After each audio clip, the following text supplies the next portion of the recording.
Hello students. बच्चों, आज हम स्टार्ट करेंगे chapter 3 algorithms and flow charts.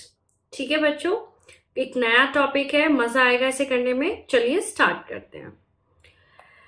Every activity has a sequence of steps that need to be followed. First, list the main steps of activity. Then, for each main step, list the detailed step. Listing the steps help in carrying out the activity easily. बच्चों, कोई भी activity होती है ना, उसके एक sequence of step होते हैं, है ना। कोई भी काम करना होता है आपको, तो उसके कोई भी एक्टिविटी है उसके कुछ स्टेप्स होते हैं, कुछ सीक्वेंस होते हैं जो कि हमें फॉलो करने होते हैं, है ना। तो सबसे पहले हम क्या करते हैं, उन स्टेप्स की क्या करते हैं, लिस्ट बना लेते हैं, है ना, और फिर हम उस काम को करते हैं। ठीक है, अब आता है हमारा एल्गोरिथम। इसी से रिलेटेड है बच्चा, ये जो टॉपिक है वो कोई भी प्रॉब्लम है, जैसे कि आपको कोई भी प्रॉब्लम होती है तो आप क्या करते हैं, सबसे पहले सोचते हैं कि what is the main problem. Problem के बाद आप उसका सॉल्यूशन लेते हैं और उसे स्टेप वाइज कर देते हैं, है ना। जैसे कि आपको अपने जो हैंड है वो वॉश करने जाने हैं, तो अब सबसे पहले आप क्या करेंगे, आपको उठना पड़ेगा, आपको वॉशरूम तक जाना पड़ेगा, वॉश बेसिन तक जाना पड़ेगा, वहां पर आपको टैप को खोलना पड़ेगा। टैप को खोलने के बाद आपको हैंड वॉश लेना पड़ेगा, हैंड रब करने पड़ेंगे, वॉश करने पड़ेंगे hand, and then close the tap. तो इस तरीके से प्रॉब्लम क्या थी कि मेरे हैंड गंदे हैं, मुझे वॉश करना है, and these are the steps which we want to follow, है ना। तो ये क्या है, इसी तरीके से एल्गोरिथम होता है बच्चों, है ना। एल्गोरिथम क्या होता है, the steps written in an order to solve a particular problem is called an algorithm. ठीक है, कोई भी आपकी प्रॉब्लम है उसको सॉल्व करना विद दी स्टेप्स, उसे हम क्या बोलते हैं, algorithm. It is mainly written for planning and solving the problem. इसको ये हमेशा रिटन फॉर्म में होता है, एंड हम कुछ प्लानिंग और सॉल्विंग जो भी हमारी प्रॉब्लम है उसको करते हुए इसे लिखते हैं। ठीक है, एल्गोरिथम में कुछ मेन कैरेक्टरिस्टिक्स होते हैं, वो क्या होते हैं, सबसे पहले होता है इनपुट। इनपुट मतलब क्या प्रॉब्लम है ना। एंड एल्गोरिथम में और में नॉट रिक्वायर इनपुट। इनपुट की जरूरत हो भी सकती है, नहीं भी हो सकती है ना। हर प्रॉब्लम में इनपुट की जरूरत नहीं होती है। ठीक है, output. Algorithm, each algorithm is expected to produce at least one result. अब कोई प्रॉब्लम है तो उसका या तो कोई सॉल्यूशन होगा या कोई रिजल्ट होगा। तो जो भी एल्गोरिथम है, हर एल्गोरिथम का कोई ना कोई एटलीस्ट वन रिजल्ट तो होगा ही होगा। ठीक है बच्चों, definiteness. Each instruction must be clear and simple. Algorithm का ये फीचर है कि आपको सारे जो स्टेप्स हैं वो कैसे होने चाहिए, एकदम क्लियर होने चाहिए एंड सिंपल होने चाहिए। ठीक है,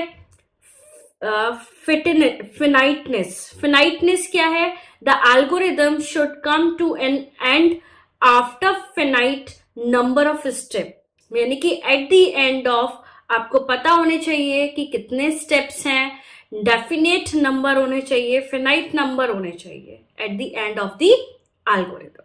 ठीक है बच्चों, चलिए आगे चलते हैं। उसके बाद आते हैं हमारे क्या, फ्लो चार्ट्स। फ्लो चार्ट्स क्या होते हैं बच्चों, the steps written in algorithm can be represented diagrammatically with the help of a flow chart. अब कोई भी एल्गोरिथम है, हमने रिटन में लिख लिया कि हमारी ये स्टेप्स हैं, ये प्रॉब्लम थी, उसकी ये स्टेप्स हैं, ठीक है, लेकिन उसको हमें डायग्रामेटिकली प्रेजेंट करना है, रिप्रेजेंट करना है, तो वो हम किसके फॉर्म में करेंगे बच्चों, वो हम फ्लो चार्ट के फॉर्म में करेंगे। Note that algorithm and flow charts are not required for a computer but are used by programmers to understand the program easily. देखो, ये जरूरी नहीं है कंप्यूटर के लिए, है ना। ये जो भी है आपका algorithm and flow chart, this is not required for computer, but जो प्रोग्रामर होते हैं, है ना, अगर आपका ये, जैसे आपको सिंबल पता है, ये सिंबल है तो ये किसका है, टर्मिनेटर का है, तो वो आपको स्टेप में पता चल जाएगा, दिस इज द एंड और द स्टार्ट। ये डायग्राम देखते ही आपको, ये सिंबल देखते ही आपको पता चल जाएगा कि ये प्रॉब्लम का एंड पॉइंट होगा या फिर स्टार्टिंग पॉइंट होगा, है ना। तो इसी तरीके से ये जो भी प्रोग्रामर होता है उसकी अंडरस्टैंडिंग के लिए ये फ्लो चार्ट और एल्गोरिदम इजी हो जाते हैं। अ flow chart is a diagram that represent a set of instructions. Flow chart normally use standard symbol to represent the different types of instructions. These symbols are used to construct the flow chart and show the step-by-step solution to problem. The commonly used symbols for drawing a flow chart are given below. तो बेटा जो flow chart होता है उसमें क्या है, diagrams होते हैं। डायग्राम क्या रिप्रेजेंट करते हैं, अ सेट ऑफ इंस्ट्रक्शंस। जो भी इंस्ट्रक्शंस दी जाती हैं, अ सेट ऑफ इंस्ट्रक्शंस जो है वो रिप्रेजेंट करते हैं डायग्राम। फ्लो चार्ट में नॉर्मली क्या होता है, सिंबल्स होते हैं, डिफरेंट टाइप्स ऑफ सिंबल। ये आप देख पा रहे हैं नीचे चार्ट में, ये क्या है, सिंबल्स हैं डिफरेंट टाइप के, और ये डिफरेंट डिस्क्रिप्शन देते हैं। हर सिंबल का एक अलग मीनिंग होता है, ठीक है। तो अभी हम यही देखेंगे कि किस सिंबल का क्या मीनिंग होता है ना। ये बहुत जरूरी है एल्गोरिदम के लिए। तो ये हमारे सिंबल्स हैं। सिंबल्स क्या कहते हैं हमारे, जैसे कि हमारा पहला सिंबल है टर्मिनेटर। ये कुछ आपका ओवल शेप टाइप लग रहा है, इसको हम क्या बोलते हैं, टर्मिनेटर। Terminator point Oval. तो ये जो ओवल शेप है ये आपको इंडिकेट करता है या तो ये स्टार्ट पॉइंट होगा एल्गोरिदम का, या फिर ये एंड ऑफ द प्रोसेस होगी। तो हमेशा स्टार्ट में एंड में क्या होता है, ओवल शेप प्रेजेंट होता है। इसको हम क्या बोलते हैं, इसका नाम होता है, सिंबल नेम क्या है, ये टर्मिनेटर। कैसा होता है, ओवल शेप का होता है। क्या होता है, ये टर्मिनेटर होता है। ये या तो स्टार्ट पॉइंट पर होता है या फिर एंड पॉइंट पर होता है, ठीक है। नेक्स्ट इज रेक्टेंगुलर शेप में प्रेजेंट होता है। ये रेक्टेंगुलर शेप को हम क्या कहते हैं, प्रोसेस। जो नॉर्मल प्रोसेस चल रही है वो हमारी रेक्टेंगुलर शेप में जाएगी। A rectangular shape indicate a normal process flow और एक्शन स्टेप। तो जो नॉर्मल प्रोसेस चलेगी वो हमारी रेक्टेंगुलर शेप में चलेगी, और इस सिंबल का नाम क्या होता है, प्रोसेस, यानी कि प्रोसेस चल रही है। दिस इज, ये जो आपको दिख रहा है स्क्वायर टाइप का, ये आपका क्या है, डिसीजन। क्या है ये, डिसीजन। तो इट इंडिकेट अ क्वेश्चन और branch in the process flow. कोई भी क्वेश्चन या फिर ब्रांच के बारे में ये बताता है। Typically a decision flow chart shape is used when there are two option, है ना। यानी कि ये तभी यूज होगा जहां पर दो ऑप्शन प्रेजेंट होंगे, या तो यस या फिर नो, ठीक है। दो ऑप्शन होंगे, यस नो, नो नो, या फिर गो, ठीक है, नो गो। तो इस तरीके से जब दो ऑप्शन की बारी आएगी तो आपको डिसीजन लेना होगा, और डिसीजन के लिए आपको कौन सा सिंबल यूज करना होगा, डिसीजन सिंबल यूज करना होगा, ठीक है। उसके बाद आता है हमारा पैरेललोग्राम शेप का। ये क्या है, डाटा स्पेस, डाटा शेप जो है, डाटा शेप इसका नाम है। ये इंडिकेट करता है कोई भी आप प्रॉब्लम में इनपुट कर रहे हो या फिर जो भी आउटपुट आ रहा है उसको हम पैरेललोग्राम में क्या करेंगे, रिप्रेजेंट करेंगे, ठीक है बच्चों। उसके बाद आता है हमारा सर्कल। सर्कल क्या है, इसे हम कनेक्टर बोलते हैं या इंस्पेक्शन भी बोला जाता है। A small labeled circular flowchart shape is used to indicate a jump in the process flow, यानी कि एक जंप को दिखाता है, इंडिकेट करता है कि ये चीज अलग से इसमें आई है, इस प्रॉब्लम में, इस प्रोसेस में एक अलग चीज जो है वो आई है, ठीक है। तो ये आपका प्रेजेंट करता है। उसके बाद एक ये सिंबल है एरो। एरो क्या रिप्रेजेंट करेगा, एरो जहां भी है वो direction of flow of data, direction को रिप्रेजेंट करता है कि किस डायरेक्शन में प्रॉब्लम जो है या प्रोसेस जो है वो चल रही है, ठीक है बच्चों। तो पहला क्या हो गया, terminator. Next is process, decision. जब जहां पर आपको चूजिंग की बात आएगी वहां पर आप डिसीजन का यूज करोगे। Data shape, connector and arrow. चलिए कुछ प्रॉब्लम्स देख लेते हैं, कुछ एग्जाम्पल्स देख लेते हैं। जैसे कि algorithm and flow chart to find the sum of two number. अब कोई दो नंबर है, उनको मुझे क्या करना है, मुझे उसका जो है सम बताना है, ठीक है। तो सब पहला स्टेप क्या होगा मेरा, स्टार्ट। क्या होगा, स्टार्ट होगा। सेकेंड स्टेप क्या होगा मेरा, इनपुट फर्स्ट नंबर से ए, ठीक है। अब मैंने इनपुट किया ना, मैथमेटिक्स में input a number, input second number B, then the problem process sum a plus b, then display sum, जो भी इसका रिजल्ट आएगा, ठीक है। उसके बाद स्टॉप। तो स्टार्ट में हमारा जो फ्लो चार्ट है वो कैसा होना चाहिए, ओवल शेप, ठीक है, या टर्मिनेटर का यूज किया हमने। उसके बाद parallelogram, input value of A, input value of B, ठीक है, इनपुट में और आउटपुट में हमें ये यूज करना है। उसके बाद प्रोसेस वाला सिंबल हमें प्रोसेस में यूज करना है। अब यहाँ पर क्या हो रहा है, सम हो रहा है ए एंड बी का, तो यहाँ पर हम किसका यूज करेंगे, रेक्टेंगुलर शेप का यूज करेंगे। उसके बाद क्या आएगा हमारा, अब ये क्या है, आउटपुट है, आउटपुट में भी हमें किसका यूज करना है, पैरेललोग्राम का यूज करना है। उसके बाद एट द एंड टर्मिनेटर फिर से आएगा, ठीक है बच्चों। और ये एरो आपको क्या रिप्रेजेंट कर रहे हैं, ये प्रोसेस इस तरीके से चल रही है, ठीक है बच्चों। चलिए नेक्स्ट देखते हैं। नेक्स्ट आपकी साइंस की प्रॉब्लम है, क्या है, टेम्परेचर इन सेल्सियस, एंड हमें कन्वर्ट करना है temperature from Celsius to Fahrenheit, है ना। तो आपने क्या किया, step first start, step 2 input temperature in Celsius से सी, स्टेप 3 फ़ारेनहाइट जो है टेम्परेचर डाला, ठीक है। उसके बाद यानी कि हमारा स्टेप 3 भी क्या है, इनपुट है। आफ्टर दैट जो डिस्प्ले हुआ प्रॉब्लम वो क्या हुआ, टेम्परेचर हमें फ़ारेनहाइट में दिखा, एंड देन स्टॉप। तो आप बताइए इसमें क्या होगा, start, obviously terminator diagram use होगा, टर्मिनेटर सिंबल। उसके बाद दोनों जो सिंबल है वो पैरेललोग्राम में जाएंगे। आफ्टर दैट प्रिंट हो रहा है, यानी कि प्रोसेस चल रही है, डिस्प्ले हो रहा है, तो प्रिंट हमारा रेक्टेंगुलर शेप में जाएगा। After that stop, stop the problem, तो वो क्या हो जाएगा आपका, स्टॉप, ठीक है बच्चों। उसके बाद आई होप आपको एल्गोरिदम एंड फ्लो चार्ट दोनों समझ में आ गए होंगे अच्छे से। अब हम कुछ ऑपरेटर्स जो है वो जो यूज किए जाते हैं फ्लो चार्ट में उनकी बात करेंगे। जैसे कि पहला आता है आपका अरिथमेटिक ऑपरेटर।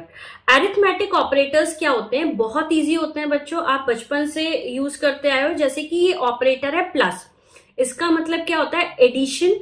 एग्जाम्पल जैसे कि a प्लस बी, है ना, आपको पता है 2 + 2 व्हाट इज दिस, 2 + 2 क्या होगा आपका 4, है ना। जैसे 5 + 2 कितना होगा आपका, 5 + 2 7, ठीक है। सब्ट्रैक्शन, माइनस का साइन होता है, operator subtraction a - b। Multiplication into करते हैं आप, अच्छे से पता है आपको, a × b। डिवीजन, डिवाइड जो आप करते हैं a/b। उसके बाद पावर, कोई भी पावर है, जैसे कि a की पावर 3, a की पावर 3, ठीक है। तो आप कंप्यूटर पे इस तरीके से लिखेंगे a और पावर 3। उसके बाद रिमाइंडर, रिमाइंडर को आप कैसे लिखेंगे, a रिमाइंडर b, ठीक है बच्चों। तो ये हो गए अरिथमेटिक ऑपरेटर्स। उसके बाद आते हैं आपके रिलेशनल ऑपरेटर्स। रिलेशनल ऑपरेटर्स बच्चा क्या होते हैं, जैसे कि आप लेस देन, इस तरीके से होता है। तो अगर कोई भी आपको एग्जाम्पल लिखा like a less than b, तो a छोटा है किससे, b से, a की जगह हम कुछ भी रख सकते हैं लाइक 2 और 3, इधर b की जगह आपने 5 रखा, तो 3 जो छोटा है वो किससे छोटा है, 5 से छोटा है, ठीक है। अब ये क्या है, लेस देन और इक्वल टू, या तो ये छोटा है या फिर ये इक्वल है, मतलब हमें नहीं पता कि ये छोटा है या इक्वल है। a जो है या तो छोटा हो सकता है क्योंकि लेस देन है, और या इक्वल, यानी कि दोनों में से एक ही कंडीशन अप्लाई होगी, लेकिन हमें नहीं पता कि ये लेस देन है और इक्वल टू है, ठीक है। उसके बाद आता है हमारा इक्वल और इक्वल, यानी कि इक्वल टू, यानी कि a = b, a जो भी है वो b के एकदम इक्वल है। आपका आएगा ये सिंबल एक्सक्लेमेटरी और हैशटैग, ठीक है। हैशटैग और एक्सक्लेमेटरी = ये क्या है, नॉट इक्वल टू, क्या है ये ऑपरेटर आपका, नॉट इक्वल टू। तो a #b और a एक्सक्लेमेटरी = b क्या है, ये नॉट इक्वल टू है, ठीक है। उसके बाद आता है आपका greater than, greater than a is greater than b, a जो है वो b से बड़ा है। उसके बाद ग्रेटर देन और इक्वल टू, a या तो बड़ा है या फिर इक्वल है, ठीक है। तो ये है आपके रिलेशनल ऑपरेटर्स। उसके बाद आते हैं आपके लॉजिकल ऑपरेटर्स। बेटा लॉजिकल ऑपरेटर्स क्या होते हैं? AND एंड, OR और एंड NOT नॉट।